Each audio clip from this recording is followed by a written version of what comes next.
Olá, pessoal, tudo bem? Hoje a gente vai ver a respeito de patentes. Patente é um dos temas da matéria de legislação. Afinal, é através das patentes que a gente vai ter aí direitos dados aos inventores. Na área de engenharia, é comum desenvolvermos algum produto ou até mesmo um processo que pode ser patenteado. Vamos conhecer mais? Vem comigo! Então, o que é patente? O que a gente entende como patente? Patente é o registro formal de uma invenção. É então uma certidão da sua propriedade intelectual sobre o desenvolvimento de algo. Quais são os procedimentos para a gente registrar uma patente?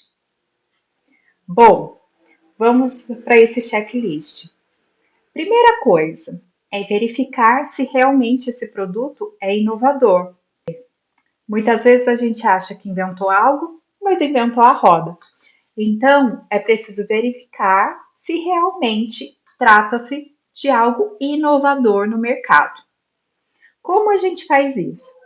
Buscando por sites de pesquisa como o Google e principalmente em sites de patentes. No Brasil, o órgão responsável por registrar as patentes é o INPI. No site do INPI, há um campo de busca, então é importante verificar se não há algo parecido já registrado. Segundo passo, verificou que não tem registro similar? É preparar a documentação. A gente vai entender todos os itens que devem estar nessa documentação. Pagar a taxa de depósito e realizar então a submissão da patente. Hoje em dia, tudo é feito de forma online. E quais são os requisitos para o patenteamento de algo? Principalmente quatro requisitos: novidade, quer dizer, não ter algo semelhante no mercado. Atividade inventiva, realmente ser algo inédito e diferente daquilo que já foi registrado. Ter aplicação industrial, ter reprodutividade industrial. E suficiência descritiva. A gente tem que ser capaz de descrever tudo o que acontece e que diferencia esse novo produto ou processo. Então, no critério de novidade, são consideradas novas invenções não compreendidos pelo estado da técnica. Então, realmente houve uma ruptura. A aplicação industrial são consideradas suscetíveis de aplicação industrial quando podem ser utilizados ou produzidos em uma indústria. Suficiência descritiva obriga que a invenção deve ser descrita de forma perfeitamente clara e completa, de modo a permitir sua reprodução por um técnico naquele assunto. Não pode, então, ter uma caixa preta. Por conta da suficiência descritiva, alguns processos industriais não são patenteados. Eles até são patenteáveis, mas a empresa opta pelo sigilo industrial. Por quê? Quando a gente faz a descrição da patente, deve-se colocar toda a sequência de produção, todos os itens para levar à constituição daquele produto. Muitas vezes acaba então entregando para um concorrente o que está sendo feito. Por isso, algumas empresas optam em não patentear seus produtos e manter o sigilo industrial. A atividade inventiva. A invenção é dotada de atividade inventiva, sempre que para um técnico aquilo não é óbvio, ou seja, teve realmente um incremento para aquilo acontecer. Como a gente constata que realmente é uma inovação, né? Pesquisando. pesquisando em diferentes sites, pesquisando em artigos, pesquisando se não há algo similar. Então, as principais fontes de busca devem ser os sites de pesquisa, como o Google, artigos científicos e base de dados das agências de registro. Aqui no Brasil é o INPI. Porém, em cada parte do mundo existem agências próprias. Não há um organismo global de patenteamento. Aqui um exemplo, né? Então, no site do INPI, INPI é o Instituto Nacional de Propriedade Industrial. Existe então consulta à base de dados e a gente pode vir aqui na busca por palavras-chave. É interessante então colocar diferentes palavras-chave que remetem àquilo que você está pesquisando para ver se realmente trata de uma inovação. A patente, ela pode ser de dois tipos: uma patente de invenção ou modelo de utilidade. Patente de invenção é quando a gente tem realmente uma inovação disruptiva, uma tecnologia nova que está sendo apresentada. Já o modelo de utilidade, ele pode apresentar uma nova forma de usar algo que já existe. Por exemplo, uma das minhas patentes é a respeito da aplicação de módulos Peltier para geração de energia. Os módulos Peltier, eles são resfriadores utilizados na área de computação para resfriar a CPU. É um módulo, uma plaquinha, que ela resfria de um lado, aquece do outro. Então, a partir do momento que se aquece esse material, ele pode gerar energia. Vejam, primeiramente, ele foi fabricado para utilização na área da computação. Houve a possibilidade de pedir, então, um modelo de utilidade para geração de energia. Para ficar um pouco mais claro, eu gosto de usar o exemplo do telefone. Então, esse primeiro telefone, né, o telefone desenvolvido por Graham Bell, ele tinha uma base e uma estrutura que parece um copinho, né? Então, ao mesmo tempo que você falava, né, você ouvia, esse era o dispositivo. Porém, ele não era muito cômodo, né? Ao mesmo tempo que você fala, você precisa deslocar para ouvir. Então, depois houve uma melhoria do sistema, um novo desenho industrial, um novo design, em que se tem então um, uma parte, né, para se ouvir e a outra para falar. Assim você não precisa, né, ficar movimentando, então é muito mais confortável. Há então uma adaptabilidade, sem mudar a tecnologia. Depois a gente tem então o telefone a disco. Há uma nova tecnologia. Esse telefone anterior, ele era conectado a uma central com as telefonistas. Então, quando você acessava, né, chamava a telefonista, ela ligava o seu fio com o fio, né, com o receptor da pessoa que você quer falar. Porém, aqui a gente já começa a ter novas tecnologias envolvidas.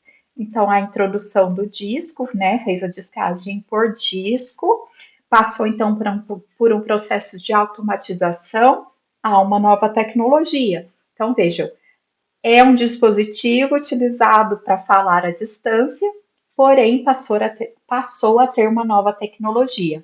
A mesma coisa quando passou a ter o telefone por teclas. Era uma nova tecnologia que estava envolvida aqui. E para o celular, mais ainda, né?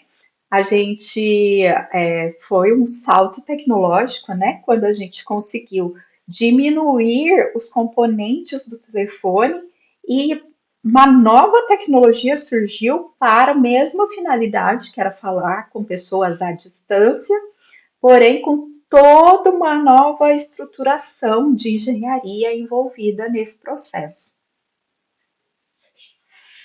Então, por isso é importante a gente fazer as buscas, né, e verificar se realmente trata-se de uma nova tecnologia ou se é uma tecnologia que já existe e está sendo aplicada de uma outra forma.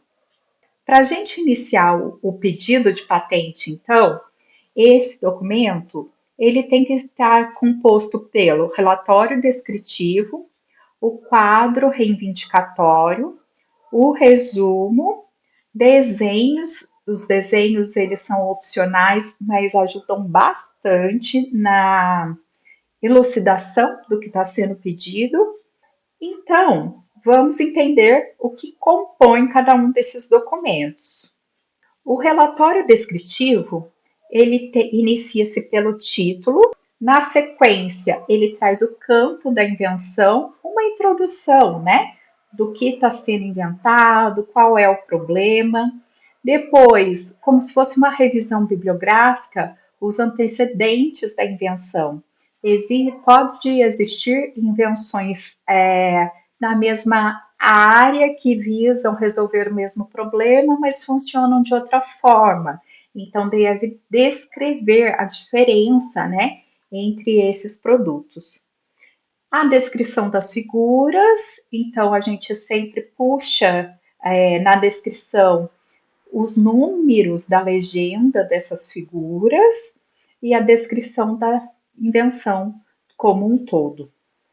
Eu vou deixar para vocês um arquivo do Word já formatadinho, numerado, para vocês verificarem como é a estrutura desse relatório.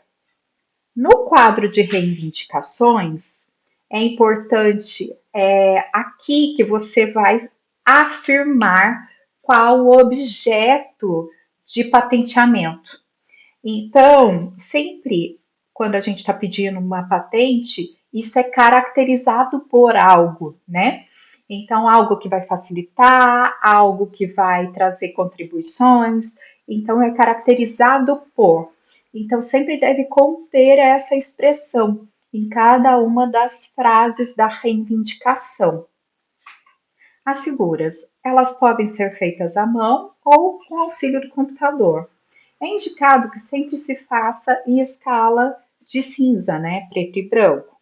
Os textos se limitam a figura 1, corte, não deve ter legenda descritiva. O que explica a figura deve estar no relatório descritivo. Então, aqui, por exemplo, esse é um exemplo que está no guia de patentes do INPI. É um comedouro para aves, né? Foi feito à mão, né? A gente vê que é um desenho mais antigo. E esse é o modelo, né? Então, a gente desenha o objeto e em cada detalhe que a gente quer chamar a atenção, há uma numeração. Essa numeração, então, ela é chamada lá no texto, lá na parte descritiva do relatório. Aqui o exemplo de uma patente de um notebook, né? Então, tudo que vai ser descrito lá no relatório tem uma numeração e isso é chamado, então, no texto. O resumo. Inicia-se pelo título, o mesmo título colocado no relatório, deve conter entre 50 e 200 palavras e principalmente baseado nas frases de reivindicação. É exatamente a parte mais concisa, a essência do pedido de patenteamento. E daí é a hora de verificar a documentação. A documentação está pronta? Todo o relatório foi feito? Foi paga a GRU? GRU é Guia de Recolhimento da União. É a taxa que deve ser paga para protocolar e então fazer o depósito. E quanto custa, né, a patente? A patente não é tão cara, mas é importante a gente frisar algumas coisas. Veja só, o pedido nacional de invenção, ele está em torno aí de R$ 175 e tem valores com desconto para instituições de pesquisa, pessoas maiores de 60 anos, enfim. Há uma série de beneficiários que podem ter o desconto. Anuidade, isso é muito importante. Então, Quando a gente vai fazer o depósito do pedido de patente, a gente paga o pedido, né? Porém, a cada ano dessa patente, então vamos supor, faço a entrada do meu pedido agora. Quando ela faz aniversário, né, daqui um ano, eu tenho que pagar anuidade. E eu tenho que pagar anuidade todos os anos até a emissão da carta patente. Há algum tempo atrás, isso demorava anos, né? Bastante tempo. As minhas primeiras patentes levaram 6, 8 anos para serem emitidas. Porém, esse processo tem ficado cada vez mais rápido. E as últimas patentes que a gente pediu já saíram em torno de 2, 3 anos no máximo. Então, a gente está aí, né, diminuindo o tempo de pagamento de anuidade com a emissão cada vez mais rápida da nossa carta patente. A carta patente é o documento oficial final pós-análise do pedido de patente. E quanto custa essa anuidade? Veja só, o pagamento no prazo ordinário, né? Aí cerca de R$ 300, e as pessoas que têm desconto, instituições de pesquisa, né? R$ 118. No prazo ordinário, ou seja, dentro da validade. E se passou desse prazo, há 90 dias para regularização, e daí a taxa é um pouco maior, né? Se depois desses 90 dias não houve pagamento da anuidade, o processo é arquivado. Então, não deixem isso acontecer. Depois de paga a GRU, então volta no site do INPI, né? E vai então nos sistemas e-patentes. Todo o processo de submissão é feito de forma online. Então aqui todo o fluxo, né? Depósito, ele vai passar pelo exame formal, depois a publicação do pedido, exame técnico e a decisão. Tudo isso é acompanhado pelo site. Você, para fazer a submissão do seu pedido de patente, cria um login e senha e acompanha através desse sistema. Porém, o pedido de patente não acaba com a submissão, né? A gente tem que acompanhar. Então, veja, quando a gente faz o depósito, 1 ano e meio depois, ele entra no chamado período de sigilo, onde nada é divulgado sobre esse pedido, né? Então, se alguém por acaso entra com um pedido similar, mas você já deu entrada antes, o direito é seu. Depois é feita então a publicação do pedido na revista do INPI. 60 dias depois, deve-se pagar o pedido de exame da patente.